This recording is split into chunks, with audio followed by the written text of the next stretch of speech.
Você sabia que é possível ter uma doença autoimune e mesmo assim viver sem nenhum sintoma e tomando pouco ou até mesmo nenhum medicamento? A nossa convidada de hoje é a doutora Tharlis Faé, uma nutricionista que já ensinou mais de 5.000 pessoas em 15 países a silenciar os sintomas de doenças autoimunes.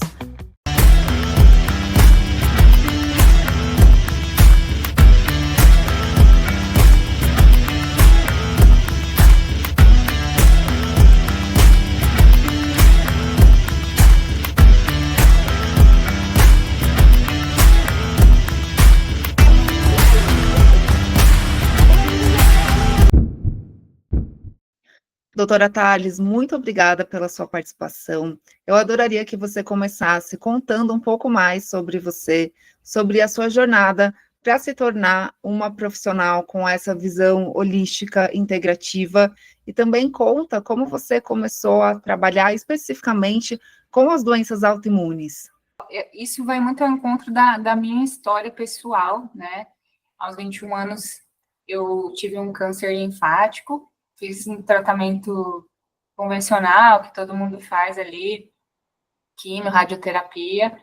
Graças a Deus, me curei, né? E já fazem mais de 15 anos isso. Mas isso, acho que como toda pessoa que passa por isso, ou por qualquer doença crônica, isso deixa uma marca positiva também de você olhar o que isso trouxe de bom, de positivo, ou o que isso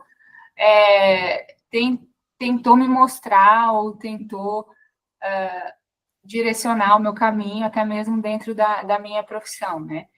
Então, durante um tempo ali, logo depois de formada, eu trabalhei em hospital, saúde pública, merenda escolar, time de futebol, já fiz de tudo, hemodiálise, já fiz de tudo, assim.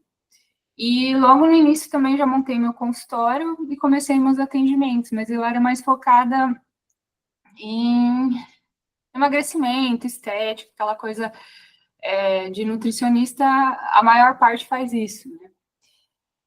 Mas depois de um tempo ali, estava tudo indo muito bem, mas algo tava faltando, assim, dentro de mim, digamos assim, né? Então,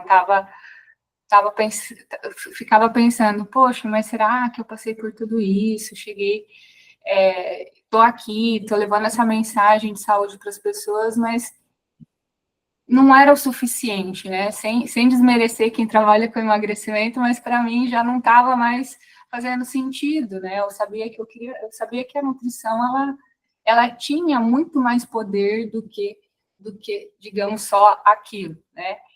E aí eu comecei a sentir uma certa frustração, mas ao mesmo tempo fazendo conteúdo e demonstrando assim a minha abordagem, que mesmo dentro do emagrecimento era de uma nutrição funcional, de uma visão integrativa, né? E aí, em um dado momento, eu recebi uma proposta de trabalhar numa clínica integrativa, né, em outra cidade. Aí eu larguei meu consultório e me mudei. Larguei tudo, estava tudo certo, consultório de sucesso para ir buscar algo além. Porque ali eu estava focada em atender pessoas com câncer e doenças autoimunes. Então aí era bucha mesmo, o pessoal vinha porque estava doente. E ali eu fiquei por 2 anos.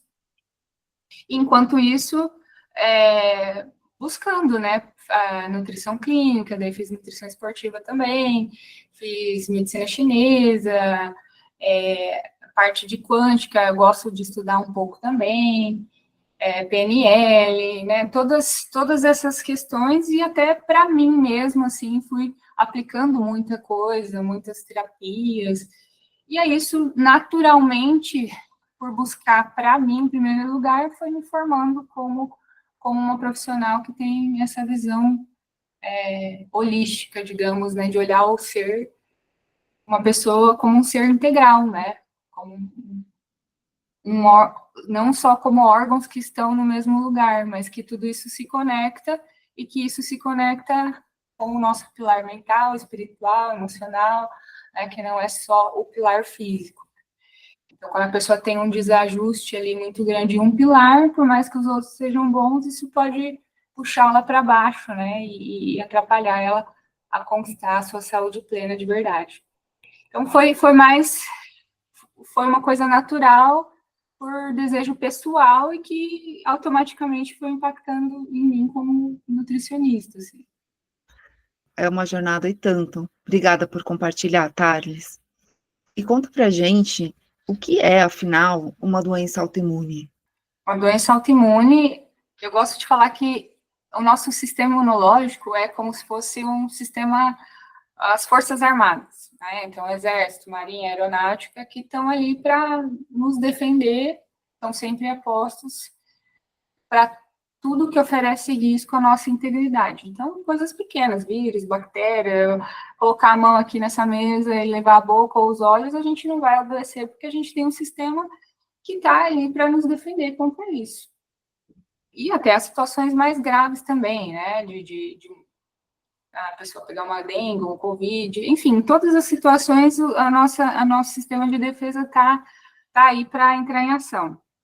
Uma doença autoimune, ela é quando esse sistema de defesa, ele não ataca só quem ele deveria, ele começa a atacar partes do corpo e, ao atacar essas partes do corpo saudáveis, começa a causar danos nesse pedaço do corpo, né, que está sendo atacado, fazendo a pessoa perder a função ou causar um dano físico mesmo naquela parte do corpo. Então, o sistema imunológico começa a atacar partes saudáveis do corpo, né?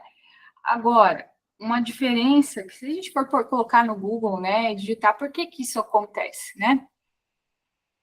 Na visão convencional, isso não tem uma explicação, né? Por que isso acontece? É azar, a pessoa, ou o contrário, a pessoa for premiada, ou aconteceu uma questão genética, hereditária, né? E, de fato, a hereditariedade, a genética tem a sua contribuição, né? Mas nessa visão mais integrativa de saúde, a gente entende que esse sistema imunológico ele está sobrecarregado, e por isso, por essa sobrecarga, ele começou a agir de forma disfuncional, né? Então, a doença autoimune ela não acontece do nada, às vezes a pessoa acha que acontece do nada, né? Eu estava bem, de repente um dia eu acordei mal e fui diagnosticada com artrite reumatoide, por exemplo. Mas não, a doença ela leva anos ali até apresenta disfunções até gerar uma doença de fato a ponto de ser diagnosticada, né? Então, é assim que acontece dentro dessa nossa visão, né? E quais são os sinais que o corpo vai dando ao longo do tempo de que algo não está bem e que provavelmente uma doença autoimune vai surgir ali naquele organismo? Existe até, o pessoal quiser colocar aí depois na internet, no Google, tem um questionário de rastreamento metabólico do Instituto de Medicina Funcional, que ele justamente faz um rastreio dos sinais e sintomas que qualquer pessoa pode apresentar, né? Então, da cabeça até o pé. Então, dor de cabeça, insônia, hiperatividade, depressão, má digestão, gás, rinite, sinusite. Então, são sintomas gerais, genéricos, que não são relativos especificamente a doenças autoimunes, mas são sinais que o corpo vai dando de que, opa, isso aqui não é normal sentir dor de cabeça todo dia. Não é normal acordar espirrando com rinite e ter que usar sorinho todos os dias. Né? Não é normal. Só que as pessoas vão se habituando a sentir isso, achando que é normal, né? Então, elas vão se acostumando a ter uma saúde mais ou menos, né? A não se olhar, poxa, isso aqui é algo, meu corpo está sinalizando que não está normal. Ter isso uma ou outra vez, ok, agora eu vou passar a vida dessa forma, é um problema. Então, o corpo vai dando esses sinais que são genéricos, não são relativos só a doenças autoimunes, mas que, se isso se perpetua por muito tempo, isso pode gerar uma doença autoimune, como poderia gerar um câncer, como poderia gerar uma doença cardiovascular, né? Então, existe esse teste, o pessoal pode fazer, tem uma pontuação ali, e ela pode usar como um comparativo. Mudei minha alimentação, preenchi aqui, deu 150 pontos. Mudei minha alimentação, baixou para 50. Opa, muita coisa que eu senti hoje eu não sinto mais. Que não era somente da autoimune, mas era dessa forma integral, né, de olhar para os sinais e sintomas do corpo. Então, isso acontece lentamente, né, ao longo da vida da pessoa, e a gente precisa prestar atenção, né, para esses sinais. Quanto antes começar, melhor, né? Sempre melhor prevenir. São mais de 100 tipos, né? É muito tipo que a gente tem de autoimune. Conta pra gente quais são os 3 mais comuns e quais são as principais características deles. As top 3, vamos dizer assim, artrite reumatoide, tireoidite de Hashimoto e psoríase. Então, essas são as que mais aparecem, assim, e os sintomas de cada uma, né? Então, artrite, dor articular, rigidez articular, às vezes até deformação articular. Psoríase, placas de escamações na pele ou no couro cabeludo, que podem coçar, ficar vermelho.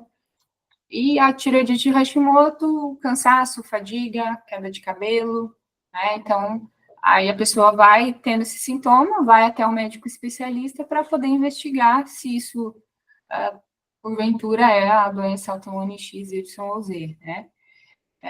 Mas antes disso acontecer, como eu falei, tem todos esses sintomas aí gerais que podem estar sinalizando aí um problema ainda não consolidado, né?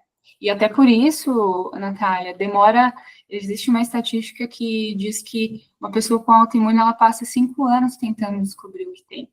E muitas vezes o diagnóstico, ele não é rápido, né? Dependendo da autoimune, é demorado. Vai no médico, não descobre. Vai no outro, não descobre.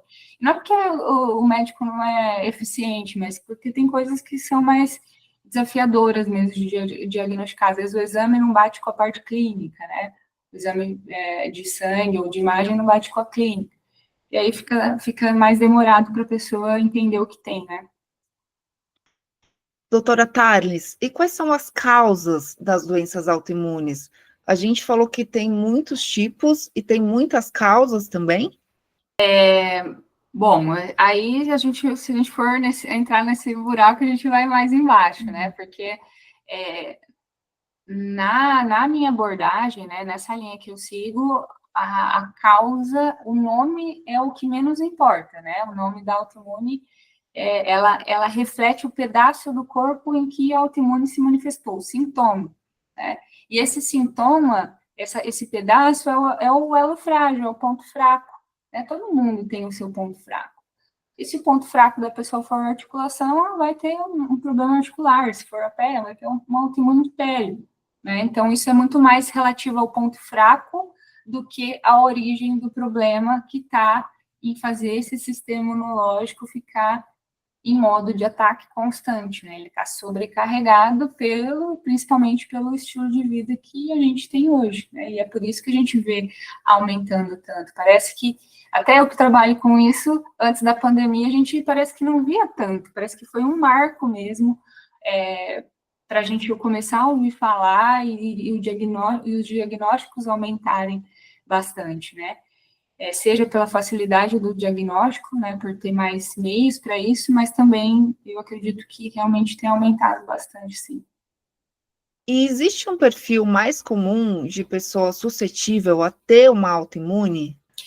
Se eu pudesse dar, assim, fixar, né, o mais comum seriam mulheres na faixa de 40 anos. Então, cerca de 70% das autoimunes é no sexo feminino. Tem uma questão hormonal envolvida também, tá?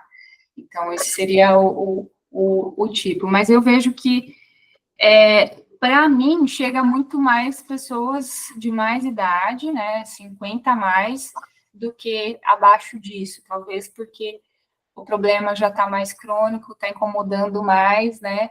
E o jovem, muitas vezes, ele está mais preocupado com o momento do que com a qualidade de vida em si e como vai chegar lá na frente, né?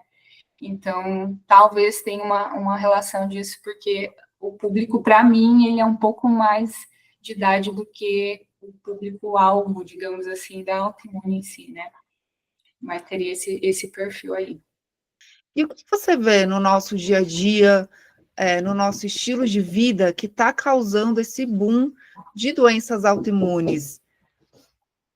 É algo que está muito ligado à alimentação, é um conjunto de várias coisas. Você citou a pandemia, então imagino que tem um fator emocional muito significativo, né? Dá para a gente dizer que não é multifatorial, né? Então, se a gente está olhando o ser como um ser integral, tudo que compõe para o bem e para o mal, essa saúde integral vai fazer a diferença, né? Agora, se a gente for pensar, pensa quantas vezes a gente come por dia, né? 3, 4, 5, 6 vezes por dia. Então, todas essas vezes são oportunidades que a pessoa tem de estar alimentando a saúde ou alimentando a doença, né? Então, esse fator, ele é muito significativo, né? Porque eu posso estar o tempo inteiro colocando esse meu sistema em modo de ataque, ele tem que me defender o tempo inteiro, né? Então, o tempo inteiro no modo de ataque, ele está hiperreativo, né? Então, dependendo de como a pessoa vive, isso vai fazer, isso tem uma significância muito alta, né? E lógico, a parte um estresse crônico, né? Uma situação que a pessoa não consegue se livrar, sair, ou até mesmo a forma como ela lida com isso, né? Porque estresse todo mundo tem, a diferença é como as pessoas lidam com isso, né? A forma como ela lida com isso. Então, eu sempre falo, né? O que dentro da sua vida hoje está te gerando um estresse ou uma situação que te incomoda muito? Você consegue se livrar disso? É um emprego, é um relacionamento? Dá para sair disso? Se dá para sair disso, saia, né? Porque se está custando a sua saúde, se está custando você passar raiva o dia todo, está custando a sua saúde e uma hora a vida vai te cobrar esse preço, né? A conta, ela chega. Pode ser mais cedo, pode ser mais tarde. Agora, não dá para se livrar disso, às vezes é uma situação que não tem como mesmo, né? Tipo, tem uma situação específica com o filho, né? Não dá para se livrar das costas para o filho. Então, desenvolver mecanismos para lidar da melhor forma possível dentro dessa situação de estresse, né?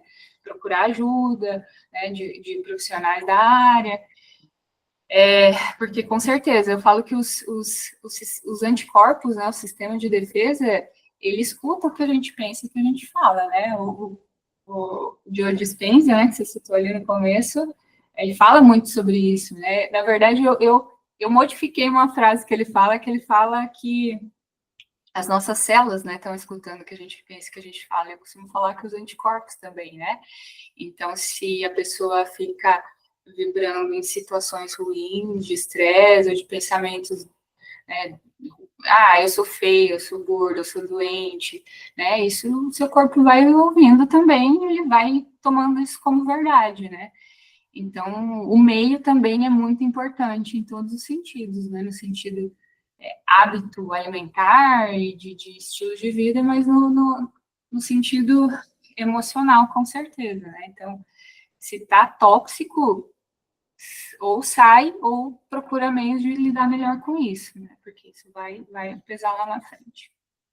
Inclusive, eu vi uma notícia que circulou na mídia nos últimos tempos de um homem com vitiligo que se divorciou e aí os sintomas praticamente desapareceram. Assim, não desapareceu 100%, mas diminuiu muito, muito mesmo. Com certeza tinha algo bem forte aí para ele nesse pilar emocional aí que esse casamento estava trazendo, né? Como se fosse, eu gosto de dar o exemplo como se fosse um copo de água, né? Então a gente vai, quando transborda, o problema aparece. Então, eu estou comendo errado todos os dias, estou enchendo uma gotinha por dia aqui desse copo. Estou passando raiva num casamento todo dia, ou com o meu chefe, né? Ou eu não estou dormindo direito. Tudo isso vai enchendo esse copo e aí ele transborda, né? Então, tudo isso vai contribuindo para essas gotinhas irem enchendo a taça, né? E aí o sintoma aparece, ou o contrário, né? Ela fica bem mais ameno, ou até mesmo a pessoa consegue a remissão, né? Coloca a doença para dormir mesmo. Carles, e eu gostaria de falar agora sobre as causas mais relacionadas à nutrição e à saúde do intestino. O que que você vê na prática que desencadeia uma condição autoimune? Bom, de forma geral, o intestino e a parte digestiva, né? Tudo começa aí.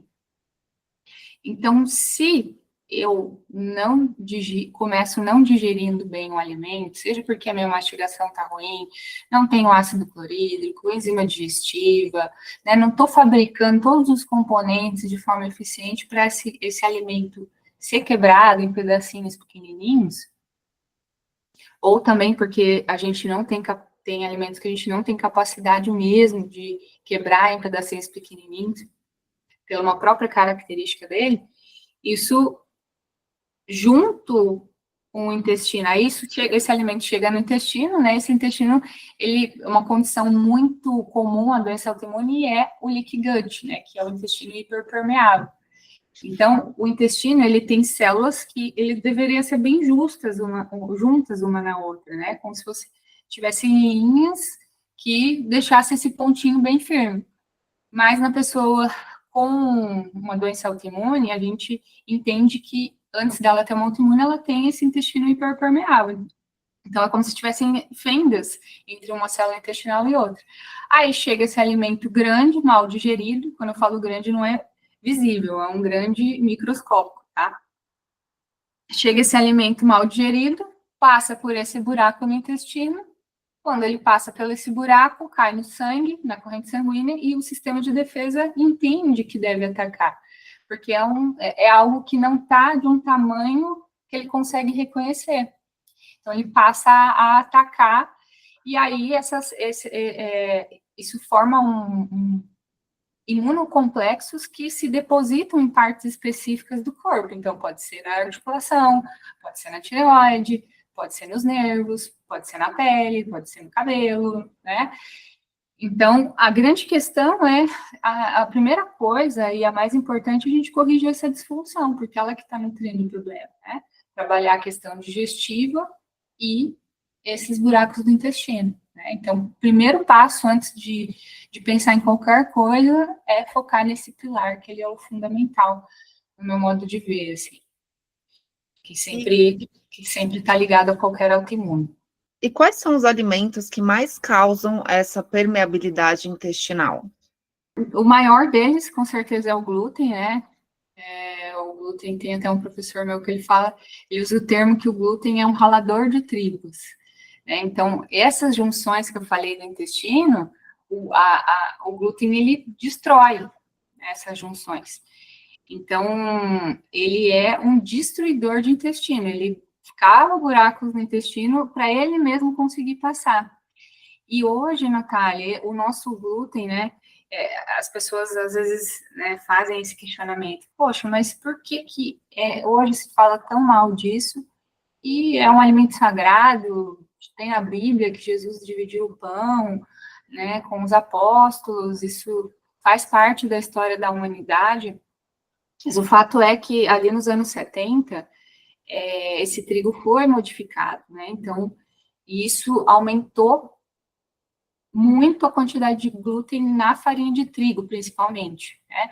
Então, para produzir mais, para ser mais resistente a pragas, a efeitos climáticos. Então, é diferente desde os anos 70, então fazem 60 anos, quase que a gente está ali com um trigo que não é o trigo selvagem, o trigo natural. Então, o trigo que a gente tem hoje na mesa, ele não é mais o mesmo, né? Então, fora a quantidade também, né? Então, se a gente for olhar para o estilo de vida de pessoas de hoje que têm 90 anos, que morava ali no sítio, né? Se a gente for pensar como que era, a pessoa tinha um trabalho braçal, né? Às vezes fazia o pão ali em casa, tomava o leite da vaca ali, mas era aquilo.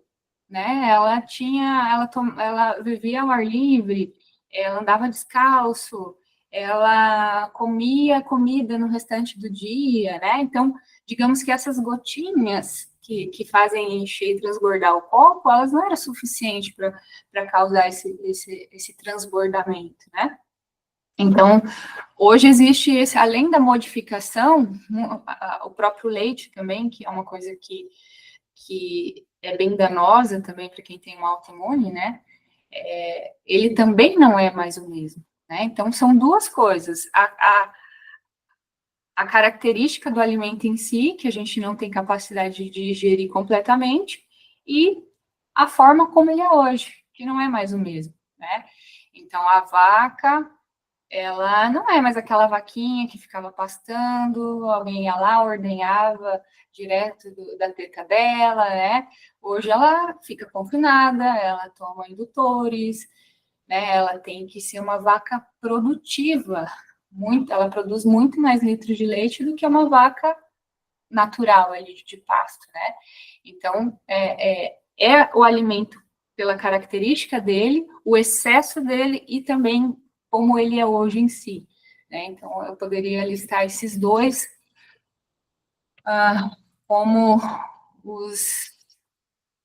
eu falo os top 3, né? Então, dali estaria o glúten, os laticínios e o açúcar em si, que todo mundo está cansado de saber que faz muito mal, né? E também está muito presente em diversos alimentos, até de forma oculta, né?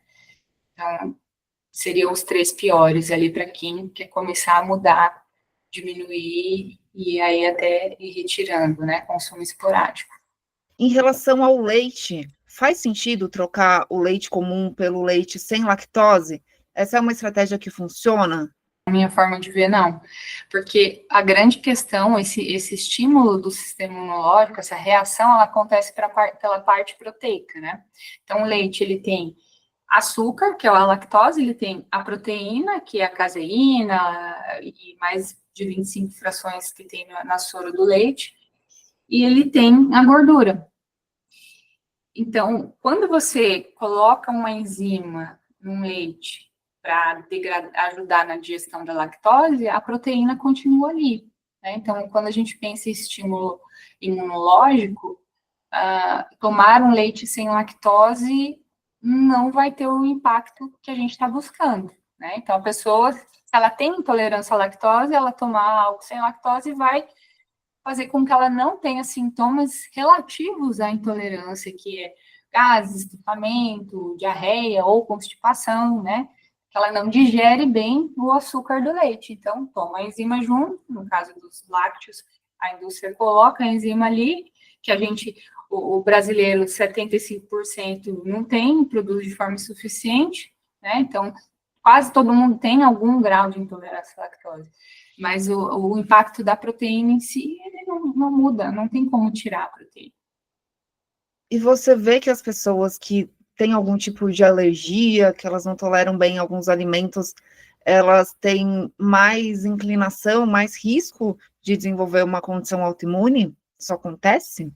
Mas antes de eu explicar sobre isso, deixa eu só fazer uma ressalva sobre o termo, tá, Natália? Tem várias incompatibilidades alimentares. A alergia, ela é responsável só por 2% dos problemas com alimentos. Então, a alergia é aquela reação imediata. Comi camarão, fiquei vermelho, tem edema de glote, tem gente que tem até choque anafilático. Amendoim, ovo, né? A pessoa, ela come e ela já sabe que ela tem, porque é imediato. Só que são só 2% dos problemas. O grande problema se chama hipersensibilidade alimentar, que algumas pessoas colocam como intolerância, mas não é o termo correto, tá?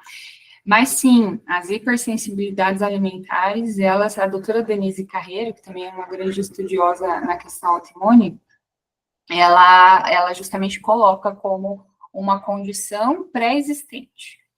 Então, as hipersensibilidades, elas acontecem, primeiro, porque o intestino está esburacado, segundo, porque existe uma repetição do consumo alimentar daquele alimento, né? Então, associa intestino esburacado, mais repetição, aquela alimentação monótona, desenvolve uma hipersensibilidade. E as hipersensibilidades, diferente das alergias, elas não são imediatas. Então, eu posso ter sintoma 96 horas depois. E aí é que a pessoa tem aquele sintoma crônico que eu falei no início e não sabe que isso, se ela parar de consumir laticínio, ela vai parar de ter. Porque não é comer e sentir. Vem lá depois, comi essa pizza sábado à noite, na quarta-feira de manhã, acordei com renite. Né? Então, não é fácil para a pessoa comum associar, né, a esse alimento. Mas sim, de tanto essa hiperpermeabilidade associada à hipersensibilidade alimentar, isso, com o tempo, sim, é algo que a gente vê que anda junto, doença autoimune e a hipersensibilidade, né? Então, tem a ver, sim, intestino, mas ele também tem que ter a repetição alimentar, a monotonia. E isso pode acontecer até com alimentos, digamos, considerados bons, tá? A gente também pode ter hipersensibilidade a coisa boa. E aí é que tá, a pessoa, ela tem que, uma coisa importante que eu falo, né? Ela tem que se observar, né, Natália? Porque as pessoas não param para observar. Então, eu costumo dizer para os meus alunos que eles devem se tornar os melhores médicos, os melhores nutricionistas. A gente tem essa capacidade, mas a gente precisa parar e olhar, né? A pessoa que não se observa, que não se olha, ela não tem essa percepção. Se ela adquirir isso, ela vai diagnosticar melhor do que ninguém. Ah, poxa, o que eu comi de diferente? Ah, comi, sei lá, cuscuz. Ah, depois de 3 dias aqui me deu um piriri ou uma enxaqueca. Será foi o cuscuz? Né? Agora, a pessoa que vive numa bagunça assim, ela não tem essa percepção, não tem como ter essa percepção. Né? Então, precisa parar e se olhar, apertar um pause aí e ir mais devagar para poder fazer essa observação. E eu vejo que essa autoobservação, ela é muito importante mesmo, né? Porque eu posso ter uma condição autoimune e outra pessoa pode ter a mesma condição autoimune e eu tenho sensibilidade a um alimento, mas essa pessoa não tem sensibilidade ao mesmo alimento. E aí também pode acontecer de um alimento que é saudável para a maioria das pessoas, por exemplo, arroz e feijão, para mim, que tenho autoimune, não é, e aí eu tenho que tomar cuidado com isso. É bem específico mesmo, né? Mas tem outros que não, né? Que às vezes pode servir para você, se comer arroz pode ser um gatilho, para mim não, tá tudo bem comer arroz, né? Então, só sabe se você para se olhar, né? Para se observar mesmo. Bom, Carles, e quem recebeu o diagnóstico de uma doença autoimune, qual é o primeiro passo que essa pessoa deve dar em direção a recuperar a sua saúde, a ter mais qualidade de vida? Primeiro, eu acho que a pessoa tem que digerir a notícia, né? Então, eu falo que a gente digere não só os alimentos, mas também as emoções. E receber um diagnóstico, né, de uma doença crônica mexe com todo mundo, né? Então, primeiro ela vai passar por aquelas fases, né? Talvez revolta, indignação, depressão, né? Pode ser que ela tenha isso, pode ser que não. Mas tá tudo bem se tiver, né? Agora, depois desse choque inicial de você digerir, eu tenho uma doença crônica, né? Eu tenho uma doença crônica. O que eu vou fazer com isso a partir disso, né? É lógico, a gente tem pessoas de vários níveis de consciência, né? Mas o ideal seria, com o tempo, a pessoa ir pensando, poxa, o que eu vou tirar de bom disso? O que isso está querendo mostrar? Eu preciso melhorar meu estilo de vida, eu preciso melhorar minhas relações, né? Enfim, essa seria uma coisa também importante de se fazer, olhar o que isso está querendo me mostrar.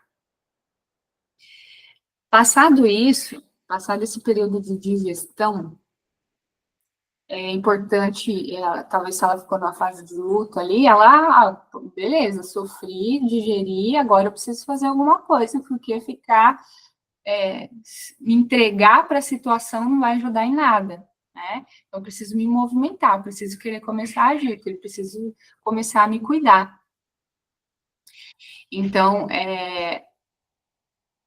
a primeira coisa ela fazer, focar no simples bem feito, né? Às vezes a pessoa quer pensar em algo mirabolante, mas nem água direito tá tomando. Né? A maior parte das pessoas não tomam água. E a gente está cansado de falar, tá todo mundo cansado de saber, mas quando você vai e coloca e anota o tanto de água que você está tomando, a pessoa não está tomando o mínimo, que é 35 ml por quilo de peso, né?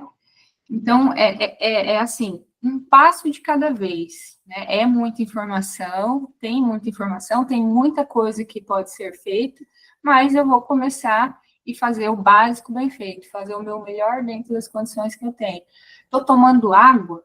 Não estou nem tomando água, né? Vou trocar um óleo, vou fazer as mudanças mais simples primeiro. Vou trocar um óleo, estou usando óleo de soja, óleo de girassol, óleo de canola, vou tirar isso da minha casa, vou começar a usar banho de porco, óleo de coco para cozinhar. Vou parar de usar um tempero artificial, vou usar um sal comum.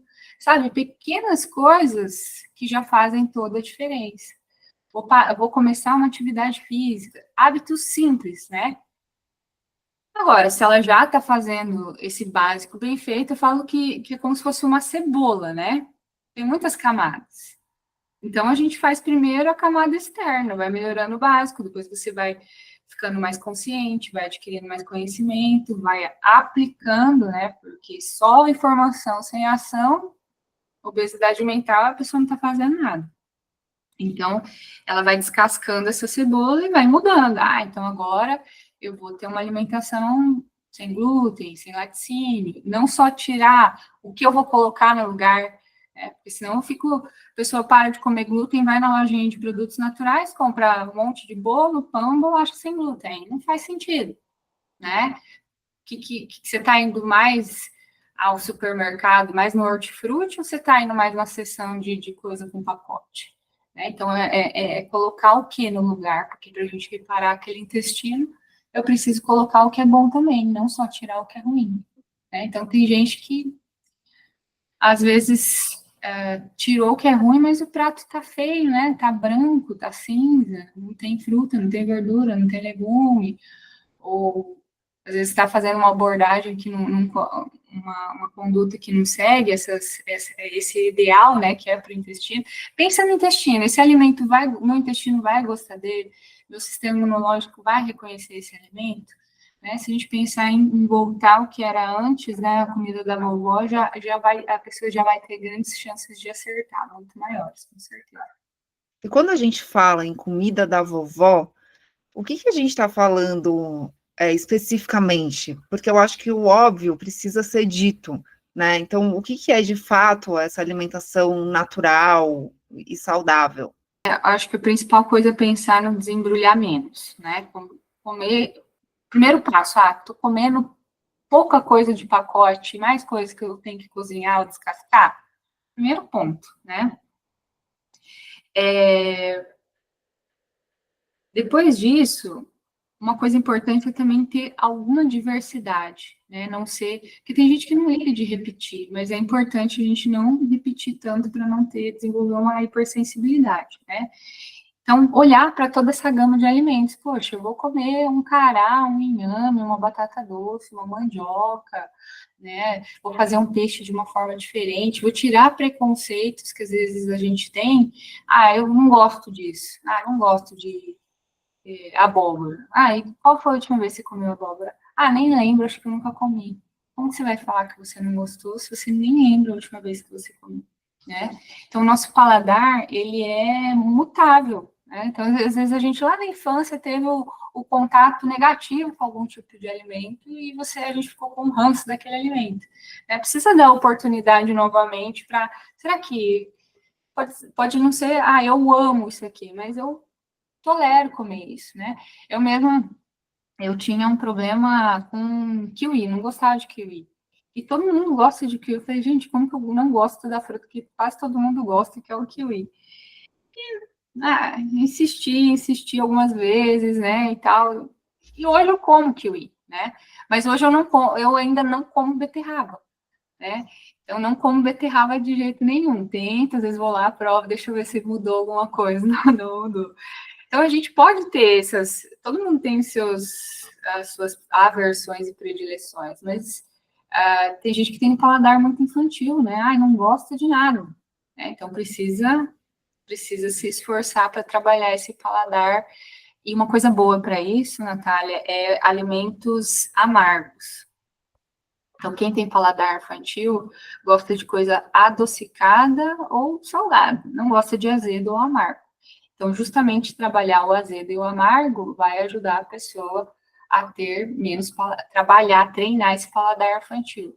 Então, salada verde escura amarga mesmo, rúcula, agrião, né, limão, temperar, tomar uma limonada, uma coisa sem açúcar, sem doce. Isso vai trabalhar o hábito, né? E com o tempo isso vai desenvolvendo ela não achar ruim também o que o que é ainda intragável hoje já é aceitável, né? Pode não ser uma coisa que gere total prazer, mas eu falo que as crianças fazem o que querem, os adultos fazem o que é preciso. Né? A gente não faz no nosso dia a dia tudo só o que a gente quer. A gente tem várias tarefas que a gente não gosta, né? Mas que precisa ser feito. Então, com relação à alimentação, nem sempre os alimentos precisam trazer prazer. Se você está buscando prazer em todas as vezes que você come, provavelmente você está fazendo isso errado. Né? Agora, não quer dizer que uma alimentação boa tenha que ser ruim. Pode e deve ser bom, mas não é fonte de prazer, não deve se buscar prazer todas as vezes que come. Então, essa é uma coisa importante de ter em mente. E do lado dos alimentos saudáveis, tem muito mito em relação ao que é saudável de verdade. O que você vê que as pessoas confundem muito? E como que a gente pode evitar esse tipo de confusão de comprar um alimento que a gente acha que é saudável, mas que no fim está fazendo mal? Se tem um rótulo que precisa me dizer que isso aqui é muito saudável, é porque ele está precisando vender uma coisa que ele não é. Né? Então, isso aqui é requeijão sem lactose, queijo sem lactose, leite sem lactose. Né? Beleza, para aquela pessoa que tem intolerância à lactose e que não está se preocupando, quer tomar o leite, vai servir, né? Mas numa pessoa que tem uma doença autoimune, quer colocar essa doença para dormir, quer atingir a remissão de verdade, né? Quer ter qualidade de vida, é algo que ela tem que pensar. Light, diet, né? Isso é outra coisa também que ainda tem gente que acredita que isso faz sentido, né? Ter menos calorias. Então, é importante também adquirir o hábito de ler a lista de ingredientes, tá? Então, quando eu pego um rótulo, se eu olho só a capa dele, a empresa está me vendendo o que ele tem de melhor ali, né? Tem um marketing ali, né, com letras garrafais, talvez sem glúten, sem lactose, vegano, né? Mas o que tem aqui? Eu preciso virar, ler a lista de ingredientes que tem ali para ver do que ele é feito. Beleza, não tem glúten, mas o que ele tem no lugar? Então, às vezes, ele não tem, mas está cheio de aditivos. E aí a pessoa comum pode falar assim, Thales, mas eu não sei ler um rótulo de informação nutricional, eu não sou nutricionista. Mas, você não precisa saber exatamente o que está escrito, mas você tem como saber que aquilo ali não é boa coisa. Primeira coisa, se a lista de ingredientes é muito grande, provavelmente boa coisa não é. E tem muita coisa ali misturada. Muito conservante, muito adoçante, muito estabilizante, antimofo. Então, se a lista é grande, provavelmente boa coisa não é. Se tem nomes esquisitos, siglas, números, isso não é comida, isso é aditivo. Então, uma pessoa não precisa entender nada, né, dessa parte de engenharia de alimentos, mas tá muito grande a lista. Tem siglas, nomes esquisitos que você não reconhece, isso não é comida, né? E então, eu acho que adquirir esse hábito é bem importante, né? A pessoa ter essa consciência na hora de comprar para não ser vendida ali pelo pelo marketing de alimentos, que é muito forte também, né? Mesmo dentro desse perfil de alimentos saudáveis. Então, tem muito falso saudável aí dentro de pacotinho. Então, se está durando um ano, como que eu vou fazer algo durar um ano dentro de um pacote? Tem que colocar muita coisa ali, porque ele tem que continuar macio, fofinho ou crocante, tem que continuar com aquela cor, com aquela característica, com aquele sabor. Então, não tem como, né? Então, se está durando muito, boa coisa não é, né? E aí, fazer essas escolhas para diminuir, reduzindo, né? Porque tirar totalmente a gente não vai tirar, né?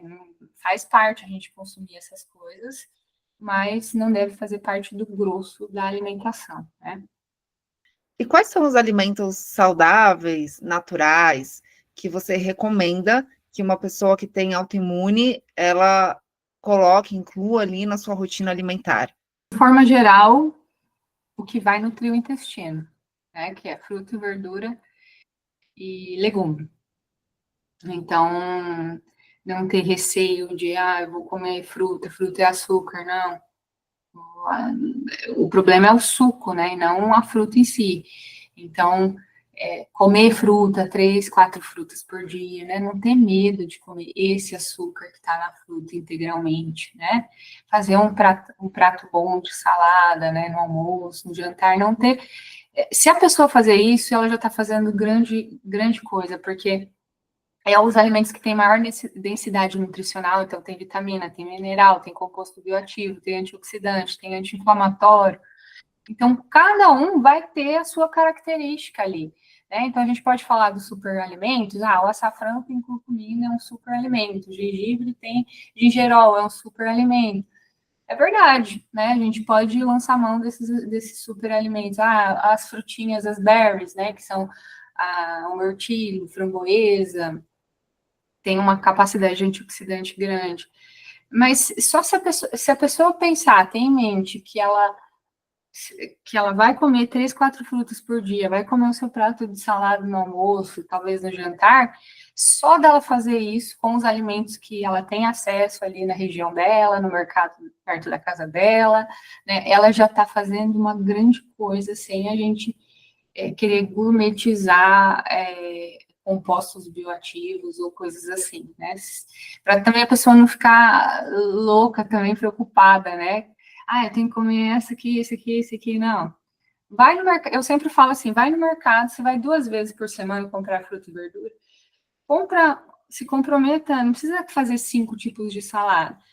Compra 2 tipos de salada, 2 tipos de fruta, e a próxima vez que você for, procura comprar outros 2 tipos, e assim você vai tendo rotatividade no que você ingere, né? E aí você vai tendo também diversidade desses nutrientes, que são importantes para a formação das junções intestinais, são importantes para o funcionamento do sistema imunológico, enfim, todas as reações corporais são intermediadas por nutrientes de forma direta ou indiretamente.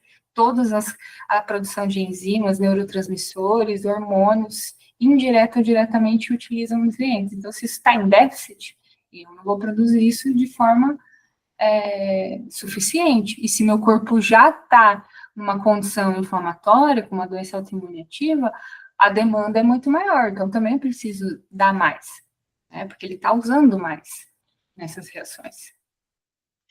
Bom, a maioria das pessoas tem deficiências nutricionais, né?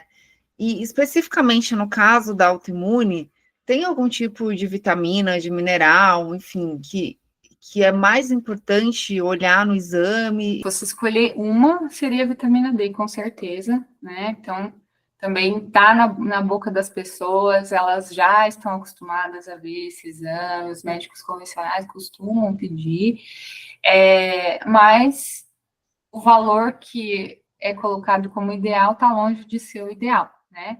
Então, né, a gente chama de vitamina D, mas na verdade ele é um pró-hormônio. Então, mesmo uma pessoa que se alimenta de forma saudável, ela não vai ter alimentos, fontes, de forma suficiente a fim de atingir níveis ótimos de vitamina D, que é em torno de 60, 70 ali no sangue, né? Então, ela precisa repor, e ela precisa repor de forma contínua, né? Senão, ou ela repõe 1 mês, 2 meses, depois para de tomar, cai novamente, né? Então, ela tem que encontrar aí uma dose de equilíbrio para manter ela nesses níveis ótimos. Então, a vitamina D está totalmente ligada ao sistema imunológico, tanto é que hoje a gente tem um médico brasileiro que desenvolveu um protocolo de mega dose de vitamina D, que é o Dr. Cícero Coimbra, né?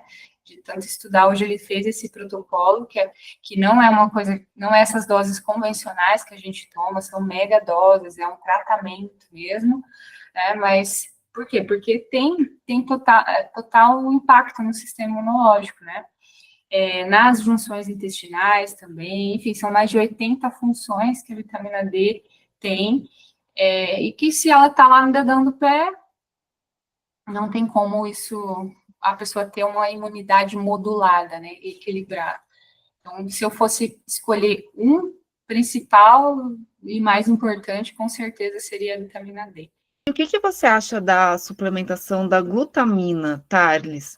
É realmente benéfica para a questão de regenerar o intestino e ajudar com a permeabilidade intestinal? A glutamina, ela é um aminoácido que o enterócito, né, a célula intestinal, gosta bastante. Então, também é um suplemento interessante, né, já que é para intestino, é um suplemento talvez o que eu mais gosto para essa questão intestinal. A glutamina é bem interessante, sim. Bom, e quem resolveu mudar o estilo de vida para colocar a autoimune para dormir, o que é melhor fazer, né? Como é melhor fazer essa jornada? Muda tudo de uma vez, vai fazendo gradualmente por etapas. O que você vê, o que você recomenda? Tem gente que é mais determinado e descobriu que isso faz sentido, vou fazer, juntar todas as minhas forças aqui para entrar de cabeça nesse processo. Tem gente que não, né, que vai aos poucos aderindo a essas mudanças, né. O mais importante é não ficar parado, né, e entrar em ação e realmente ver que você está progredindo com relação às suas escolhas. É óbvio que você ser mais radical inicialmente faz mais sentido, porque se esse sistema imunológico ele está hiperreativo, atacando e atirando para tudo quanto é lado, eu baixar a guarda dele nesse primeiro momento faz mais sentido para a gente ir equilibrando todas essas reações. E aí, quando esse corpo estiver mais em equilíbrio, a pessoa ir se permitindo o que introduzir, com que frequência introduzir, né?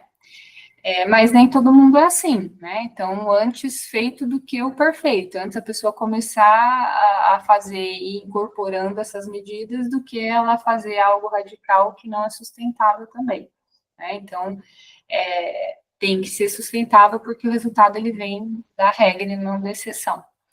Então, depende um pouco do perfil da pessoa mesmo. Bom, uma pessoa que recebeu esse diagnóstico de autoimune, o que ela pode esperar? Que perspectiva que ela pode ter? Ela realmente tem que se conformar em conviver com aqueles sintomas para o resto da vida? Como você vê isso, Thales? Na minha forma de ver, ela, depois dela digerir essa emoção, ela colocar, arregaçar as mangas e começar a fazer a sua parte, né?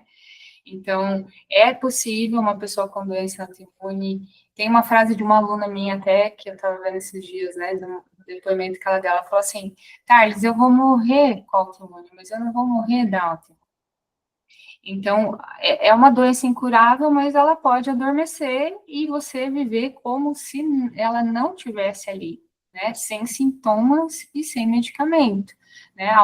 Se a pessoa atingir um nível que o médico dela vê que é possível fazer o desmame de um corticóide, de um anti-inflamatório, de um imunobiológico, ele vai fazer, né? Ele vai fazer.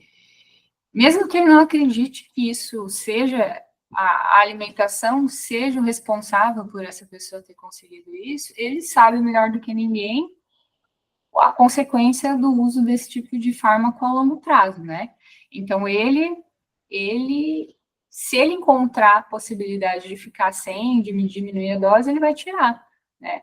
Então, o mais importante é a pessoa fazer a parte dela. A parte dela não é só tomar o remédio no horário, a parte dela é melhorar o estilo de vida dela.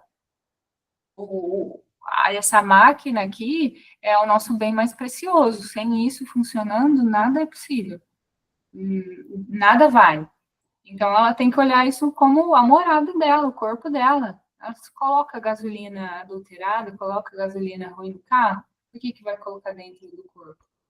Então, entender que isso faz a diferença e começar a executar, e que ela vai sentir a melhora dos sintomas, parcial, até mesmo total, e, como consequência, ter mais qualidade de vida, voltar a fazer as coisas que ela fazia, porque uma pessoa que tem dor, tem gente que tem dor no nível de não conseguir levantar da cama, de não conseguir escovar o dente, de pentear o cabelo, de ter que pedir para o marido ou o filho colocar a roupa, porque não consegue, né?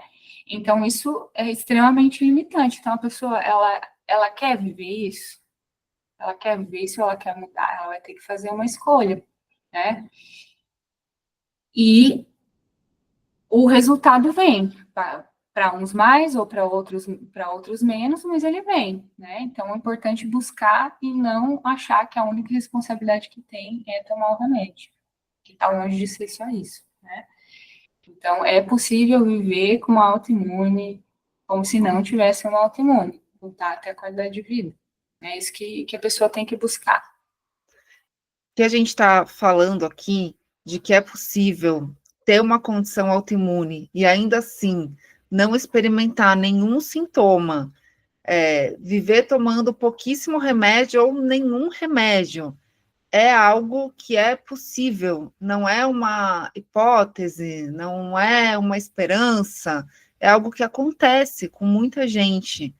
Não é uma garantia para todo mundo, mas é possível. E eu gostaria que você trouxesse alguns exemplos que você já viu no seu dia a dia, de casos que te marcaram, de histórias de remissão. Tem muitos. Bom, tem essa aluna que falou que vai morrer de autoimune, mas não com autoimune, mas não de autoimune. Ela tem uma doença chamada síndrome de Sjögren, que é uma doença autoimune que é sistêmica, reumática, mas também causa perda da salivação ou das lágrimas. E além de todo esse quadro, né, de geral, de dor geral, ela voltou a produzir lágrimas, assim. Então, quando a gente estava conversando, ela começou a chorar e falou assim: meu Deus, eu tô chorando de novo, eu tô tendo lágrimas, né? Quem não, quem não produz, quem chora, sabe? Isso é normal, né? Vou chorar, vai escorrer, mas para mim isso tem uma coisa simbólica, né? Dessas lágrimas aqui estarem escorrendo no meu rosto hoje é porque eu consigo chorar, né? Eu consigo produzir.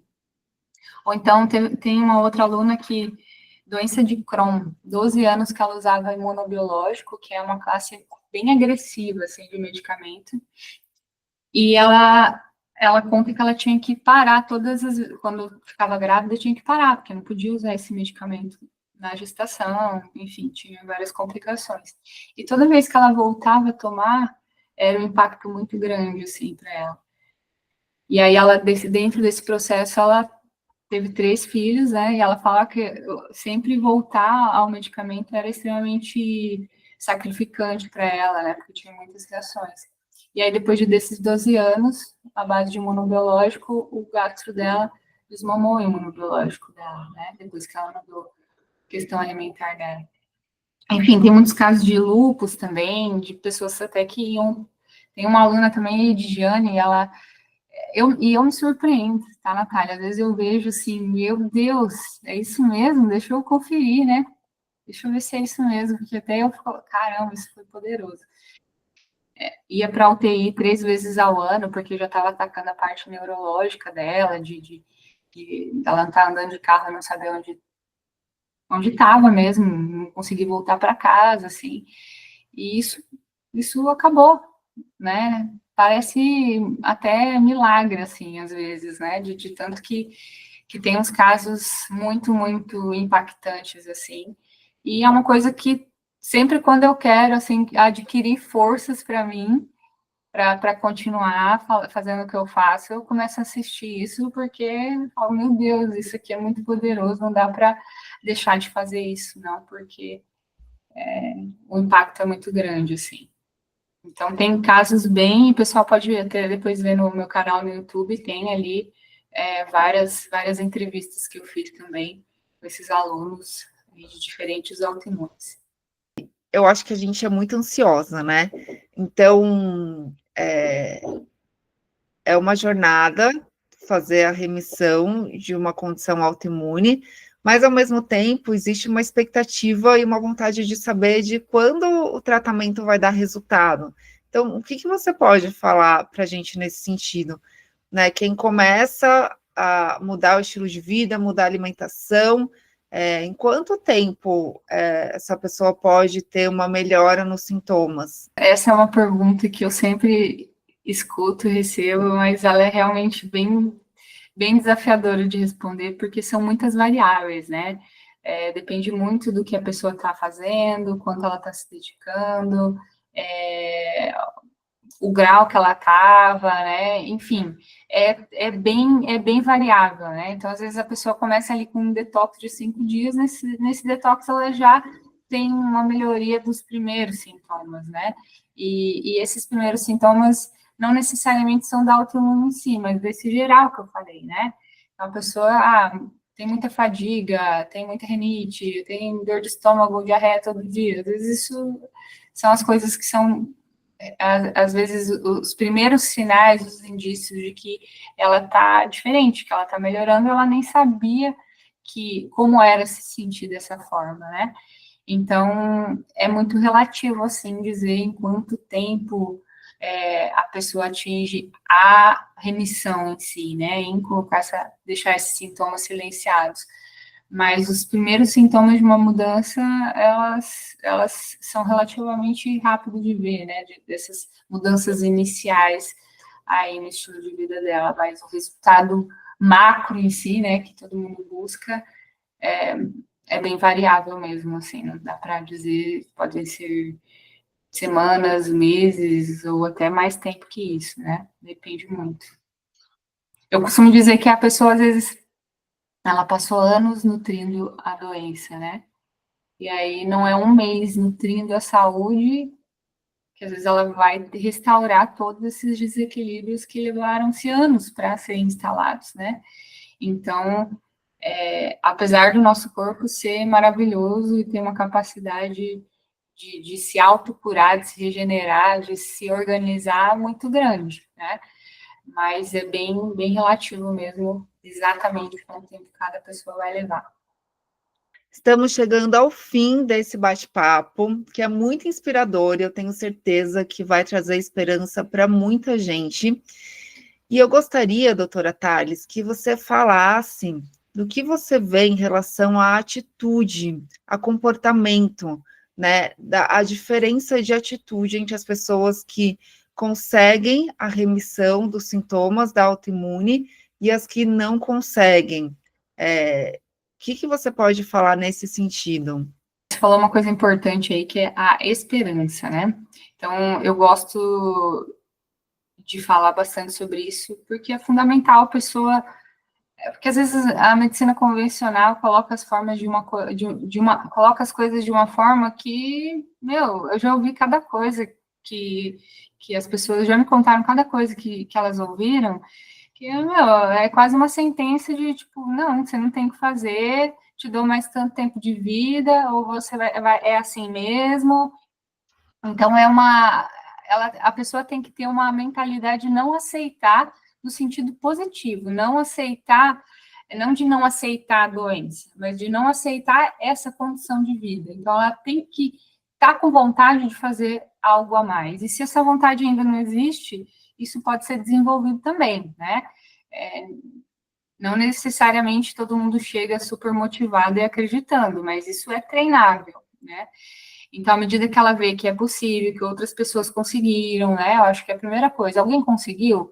Se alguém conseguiu, essa pessoa demonstrou que é possível. Se é possível para mim também, por que não para mim? né? Eu também posso conseguir. Então, acreditar, porque o acreditar vai fazer com que a pessoa tenha ações condizentes com o que ela está desejando, né? Então, tem uma frase que diz que a fé sem obras é morta, né? Então, eu preciso ter o desejo, eu preciso acreditar, ter a fé, mas eu preciso ter atitudes coerentes com o que eu estou desejando, né? Então, e essa combinação, ela é muito poderosa.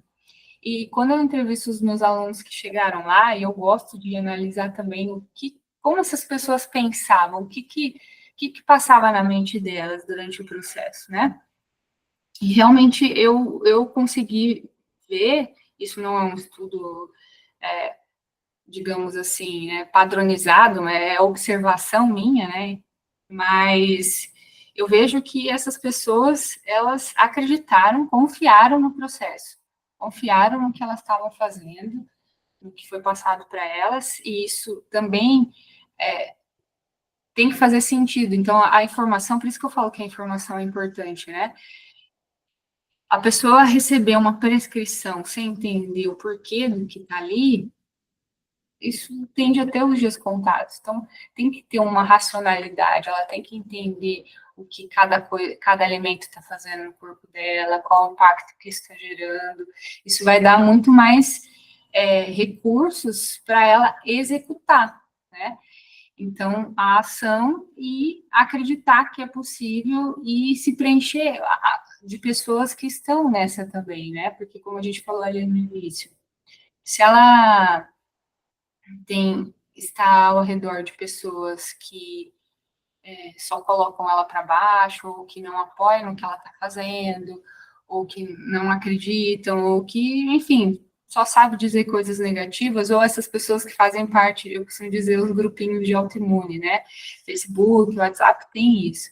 E aí você entra naquilo e você vê que as pessoas estão compartilhando tô no hospital, tô pegando um remédio, hoje eu acordei mal.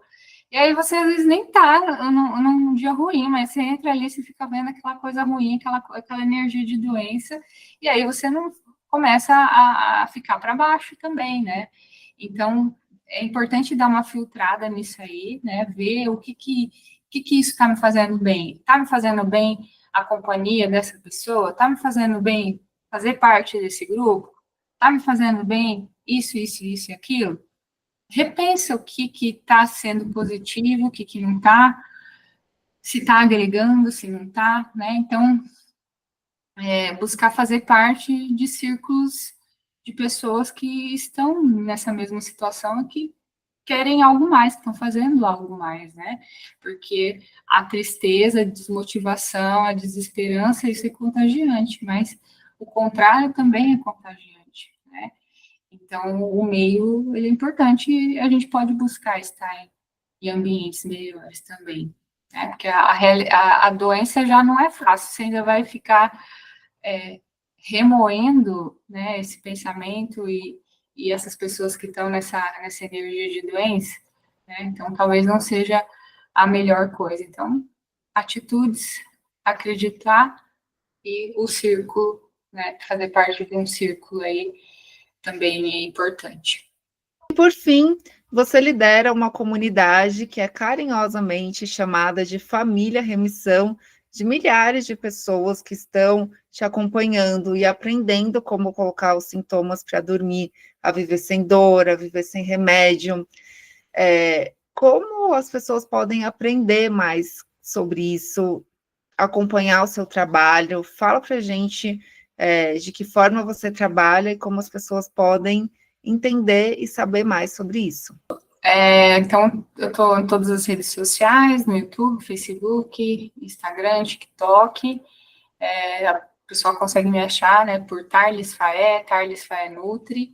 Então, todo dia tem conteúdo nas redes, né? Então, só procurar ali, tem informação, todo dia a gente está falando sobre isso.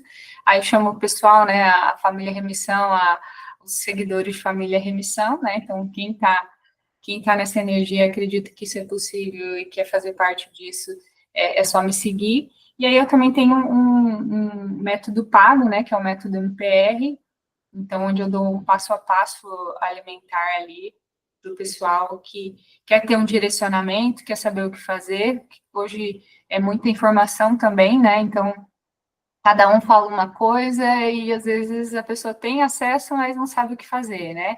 Então, meu propósito também é dar esse direcionamento, né? Um passo a passo replicável sobre o que fazer, que é o método MPE. E cada turma hoje eu dou o nome de um alimento funcional, né? Então, é a turma açafrão, a turma jabuticaba, a turma pitaia, né? Então, hoje eu já chamo carinhosamente aí as tribos, essas pequenas tribos que fazem parte dessa grande família, aí de uma forma mais carinhosa. E se você que está assistindo tem autoimune ou conhece alguém que está autoimune, manda esse vídeo para ela, para essa pessoa, né, ver que é possível. Muita gente às vezes nem sabe, né, dessa possibilidade, nunca ouviu, nunca saiu da bolha, né, da caixa do pensamento ali mais tradicional. Então, manda esse vídeo para alguém, para essa pessoa saber que isso é possível e a gente impactar mais vidas.